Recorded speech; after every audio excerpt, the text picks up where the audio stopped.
네, 김영환입니다. 같이 말씀 묵상하겠습니다. 우리나라에서 가장 길게 나라를 다스렸던 왕은 누구일까요? 예, 영조죠. 1724년에서 1776년까지 무려 이 52년 동안 조선이라는 나라를 통치했습니다. 영조는 탕평책을 실시하면서 극심한 당쟁 속에서 어느 한쪽 파당에 치우치지 않고 인재를 골고루 등용했습니다. 그리고 법전을 정비했죠. 속대전이라는 것을 편찬해서 제도를 정비했습니다. 억울한 사람들이 생기지 않도록 삼심제를 시행했죠.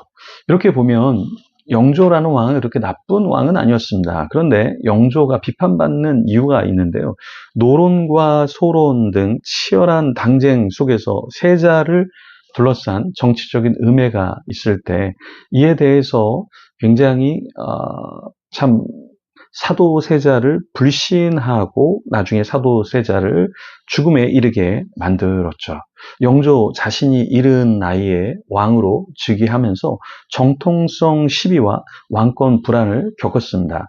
그래서 후계자인 세자에게도 완벽한 군주의 왕의 자질을 요구했죠. 그런데 세자가 그런 기대에 미치지 못하자 실망하게 되고 결국에는 사도세자를 뒤주에 가두어서 굶겨 죽이게 했습니다. 그래서 조선 왕 중에 가장 잔혹한 왕으로 또 평가를 받기도 합니다. 왜냐하면 자기의 자녀를 그렇게 비참하게 죽이는 왕이 많지 않잖아요. 오늘 역대하 33장에 보면 유다 역사상 가장 긴 통치를 했던 왕, 그런데 가장 악한 왕으로 뽑히는 므낫세의 이야기가 있습니다. 므낫세는 아버지가 누구였냐면 히스기야였어요. 히스기야는 종교 개혁을 일으켰던 왕이었죠. 그런데 그런 아버지가 우상을 타파하고 하나님 앞에 서려고 했지만 그 아들은 하나님 앞에서 오히려 다시 우상을 세우는 만행을 저질렀습니다. 그 이야기를 한번 성경 속으로 들어가서 살펴보도록 하겠습니다. 1절부터 읽어보겠습니다.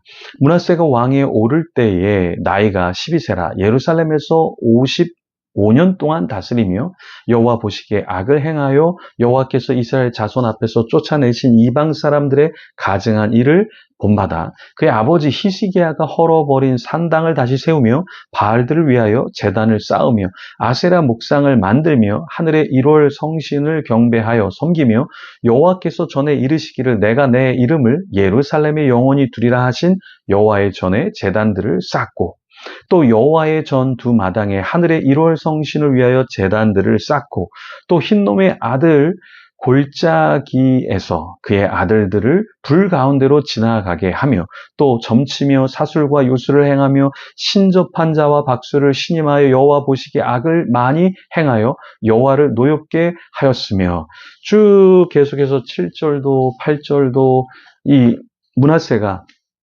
어떠한 악을 행했는가 이것을 계속해서 나열하고 있습니다. 아니 한 사람이 죄를 지으면 보통 뭐 이런 죄 저런 죄 하고 이렇게 맞춰지는데요. 여기 므낫세의 죄는 계속해서 열거가 되고 있습니다. 일단 너무 어린 나이에 왕이 됐죠. 12살의 왕이 됐으니까 많이 부족했겠죠. 그런데 55년 동안 다스리면서 나아진 것이 아니라 계속해서 안 좋아졌다라는 거예요. 그 왜 안 좋아졌을까요? 하나님 앞에서 악을 행했다고 했는데요. 그 이유가 있습니다. 어떠한 근거 때문에 이렇게 무너지게 되냐면 사실은 그 함께하는 사람들, 그 사람들의 영향을 받았던 거죠. 2절 끝에 보면 이스라엘 자손 앞에서 쫓아내신 이방 사람들의 가증한 일을 본받아 이렇게 말하고 있습니다. 그러니까 아버지의 삶을 본받아 이렇게 살아가야 하는데 오히려 이방 사람들, 하나님께서 내쫓으라고 했던 그들의 우상을 따르지 말라고 했던 이방 사람들의 가증한 일을 본받아서 아버지가 헐어버린 산당을 다시 세웠습니다. 바알들을 위하여 제단을 쌓았습니다. 아세라, 쾌락의 아세라 목상을 만들었습니다. 그리고 하늘의 1월 성신을 경배했죠. 온갖 잡신들을 다 섬겼습니다. 우리 크리스찬들 중에서도 점을 보는 사람들이 있습니다. 예, 무당을 찾아가는 사람들이 있어요. 이런 사람들은 교회에 나와서 신앙생활도 예배도 드리지만 또 혹시나 저 신접한 무당이 뭔가 미래를 알려주지 않을까? 또 어떠한 애군을 쫓아내주지 않을까? 뭐 이런 생각을 하면서 의지하는 거죠. 근데 결국에는 이 문하세의 제약과 우리의 이런 면모가 별반 다르지 않다라는 것입니다. 이방 사람들의 가증한 일을 본받아서 우리도 세상에 살면서 세상 사람들이 이렇게는 하니까 사람들이 이 정도 욕은 하니까, 이 정도 뒷담화는 하니까, 이 정도 타락은 누구나 다 하니까, 나도, 이렇게 살 거야. 이런 것이 결국에 우리가 우상숭배하는 것이다. 라는 것입니다. 제가 예전에 아는 한 집사님은 회사에서 직급이 이렇게 올라가면서 거래처와 거래를 할 때 뭔가 그 사람들의 요구를 들어주고 그 사람들의 물건을 많이 써주면 그 사람들이 이렇게 뒷돈을 주는 게 있었는데요. 자기는 그걸 받지 않겠다라고 이야기를 했다고 했습니다.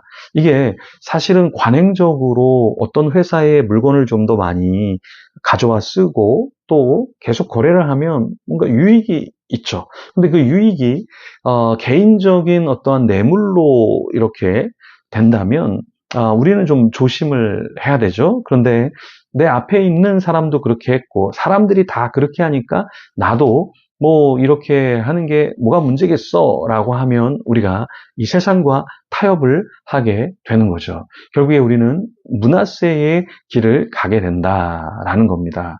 하나님은 우리에게 무엇을 끊임없이 이야기하셨습니까? 오늘 8절에도 보면 만일 이스라엘 사람이 내가 명령한 모든 일, 곧 모세를 통하여 전한 모든 율법과 율례와 규례를 지켜 행하면 내가 그들의 발로 다시는 그의 조상들에게 준 땅에서 옮기지 않게 하리라 하셨으나 9절에 유다와 예루살렘 주민이 므낫세의 꾀임을 받고 악을 행한 것이 여호와께서 이스라엘 자손 앞에서 멸하신 열방보다 더욱 심하였더라. 자, 결국에 이스라엘 사람들이 이 유다와 예루살렘의 주민들이 무너졌던 것은 무엇이냐면 므낫세의 게임에 넘어갔다라는 거예요. 그러니까 므낫세는 누가 봐도 악한 왕인데요. 그 악한 왕에 대해서 사람들이 어떠한 그 사람의 악함을 알지 못한 채, 그냥 따라간다라는 것입니다. 참, 이 극우와 극자의 어떤 정치적인 목소리가 있고 한데요. 보면은 쌍 욕을 하면서 누굴 죽여야 된다라고 이야기를 하면서 정말 저주하는 그러한 기독교 지도자들이 있습니다. 근데 사람들이 굉장히 많이 따라갑니다. 우리가 하나님 안에서 어떠한 정치적인 것을 갖는 것은 필요하죠. 그런데 너무 극으로 치닫으면 어떻게 되냐면 문제가 될 수 있다라는 겁니다. 율법은 하나님 우리에게 주신 것이죠. 근데 율법주의로 가서 모든 것을 다 율법주의로 해석하고 정죄하면 어떻게 됩니까? 문제가 생기죠. 그래서 중세에도 마녀 사냥이라는 게 있었습니다. 물론 어떠한 2단도 있고 3단도 있고 사이비도 있습니다. 그런 것을 방지해야 되는데 이 마녀 사냥이라는 것은 무엇이냐면 그것을 넘어서서 조금만 어떤 것이 보이는 것 같으면 빌미를 잡아서 화형으로 사람을 죽였던 것이죠. 이런 것은 문제가 되는 겁니다. 우리가 므낫세의 게임을 받고 무너졌던 그 사람들처럼 우리는 이 시대에 나는 어떠한 므낫세의 꾀임에 넘어가서 내가 타락하고 있지는 않는가 우리 자신을 돌아보면 좋겠습니다. 기도하겠습니다. 하나님 감사합니다.